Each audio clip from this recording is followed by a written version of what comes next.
واقعہ یہ ہے کہ اللہ نے مومنوں سے ان کی جانیں اور ان کے مال اس بات کے بدلے خرید لیے ہیں کہ جنت انہی کی ہے۔ وہ اللہ کے راستے میں جنگ کرتے ہیں جس کے نتیجے میں مارتے بھی ہیں اور مرتے بھی ہیں۔ یہ ایک سچا وعدہ ہے جس کی ذمہ داری اللہ نے تورات اور انجیل میں بھی لی ہے اور قرآن میں بھی۔ اور کون ہے جو اللہ سے زیادہ اپنے عہد کو پورا کرنے والا ہو؟ لہٰذا اپنے اس سودے پر خوشی مناؤ جو تم نے اللہ سے کر لیا ہے، اور یہی بڑی زبردست کامیابی ہے۔ جنہوں نے یہ کامیاب سودا کیا ہے وہ کون ہیں؟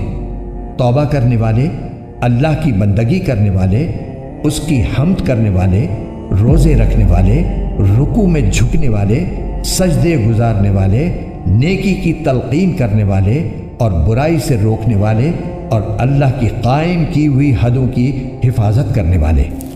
اے پیغمبر، ایسے مومنوں کو خوشخبری دے دو۔ یہ بات نہ تو نبی کو زیب دیتی ہے اور نہ دوسرے مومنوں کو کہ وہ مشرکین کے لیے مغفرت کی دعا کریں، چاہے وہ رشتہ دار ہی کیوں نہ ہوں، جبکہ ان پر یہ بات پوری طرح واضح ہو چکی ہے کہ وہ دوزخی لوگ ہیں۔ اور ابراہیم نے اپنے باپ کے لیے جو مغفرت کی دعا مانگی تھی اس کی وجہ اس کے سوا کچھ نہیں تھی کہ انہوں نے اس باپ سے ایک وعدہ کر لیا تھا۔ پھر جب ان پر یہ بات واضح ہو گئی کہ وہ اللہ کا دشمن ہے تو وہ اس سے دستبردار ہو گئے۔ حقیقت یہ ہے کہ ابراہیم بڑی آہیں بھرنے والے بڑے بردبار تھے، اور اللہ ایسا نہیں ہے کہ کسی قوم کو ہدایت دینے کے بعد گمراہ کر دے جب تک اس نے ان پر یہ بات واضح نہ کر دی ہو کہ انہیں کن باتوں سے بچنا ہے۔ یقین رکھو کہ اللہ ہر چیز کو خوب جانتا ہے۔ یقیناً اللہ ہی ہے جس کے قبضے میں سارے آسمانوں اور زمین کی سلطنت ہے۔ وہ زندگی بھی دیتا ہے اور موت بھی، اور اللہ کے سوا تمہارا نہ کوئی رکھوالا ہے نہ مددگار۔ حقیقت یہ ہے کہ اللہ نے رحمت کی نظر فرمائی ہے نبی پر اور ان مہاجرین اور انصار پر جنہوں نے ایسی مشکل کی گھڑی میں نبی کا ساتھ دیا جبکہ قریب تھا کہ ان میں سے ایک گروہ کے دل ڈگمگا جائیں۔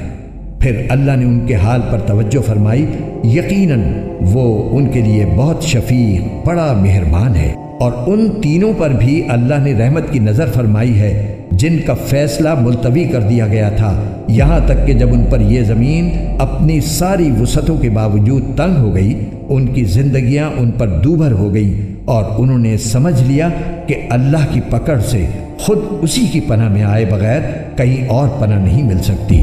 تو پھر اللہ نے ان پر رحم فرمایا تاکہ وہ آئندہ اللہ ہی سے رجوع کیا کریں۔ یقین جانو اللہ بہت معاف کرنے والا بڑا مہربان ہے۔ اے ایمان والو، اللہ سے ڈرو اور سچے لوگوں کے ساتھ رہا کرو۔ مدینے کے باشندوں اور ان کے ارد گرد کے دیہات میں رہنے والوں کے لیے یہ جائز نہیں تھا کہ وہ اللہ کے رسول کا ساتھ دینے سے پیچھے رہیں، اور نہ یہ جائز تھا کہ وہ بس اپنی جان پیاری سمجھ کر ان کی یعنی رسول اللہ صلی اللہ علیہ وسلم کی جان سے بے فکر ہو بیٹھیں۔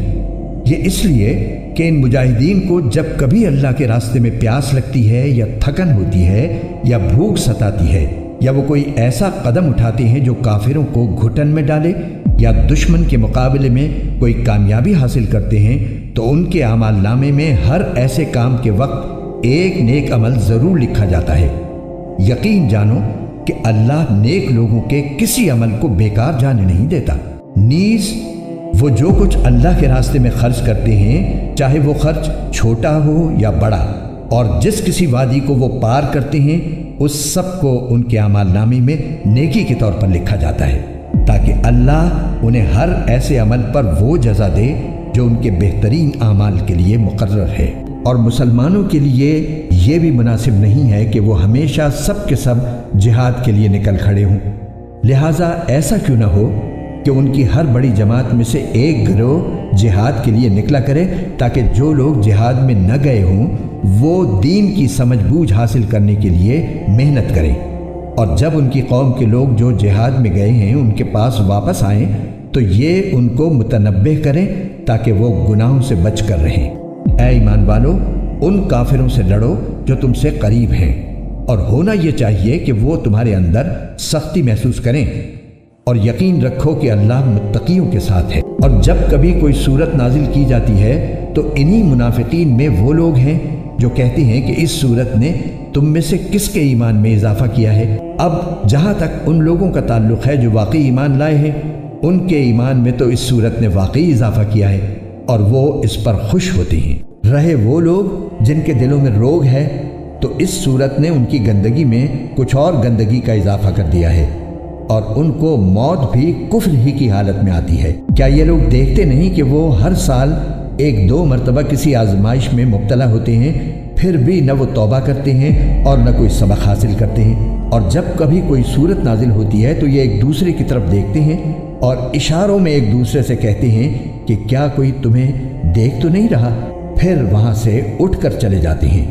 اللہ نے ان کا دل پھیر دیا ہے کیونکہ وہ سمجھ سے کام نہیں لیتے۔ لوگو، تمہارے پاس ایک ایسا رسول آیا ہے جو تمہیں میں سے ہے، جس کو تمہاری ہر تکلیف بہت گراں معلوم ہوتی ہے، جسے تمہاری بھلائی کی دھن لگی ہوئی ہے، جو مومنوں کے لیے انتہائی شفیق نہایت مہربان ہے۔